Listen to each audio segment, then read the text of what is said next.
C. Joseph Vijay எனும் நான்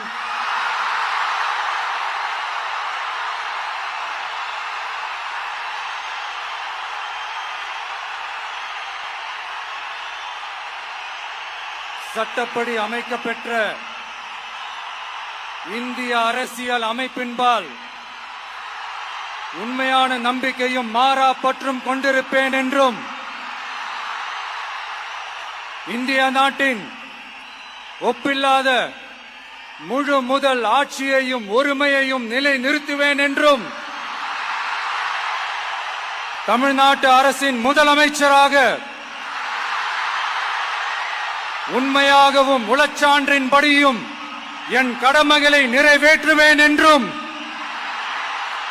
அரசியல் அமைப்பிற்கும் சட்டத்திற்கும் இணங்க அச்சமும் ஒருதலை சார்பும் இன்றி விருப்பு வெறுப்பை விலக்கி பலதரப்பட்ட மக்கள் அனைவருக்கும் நேர்மையானதை செய்வேன் என்றும் ஆண்டவன் மீது ஆணையிட்டு உறுதிமொழிகிறேன்.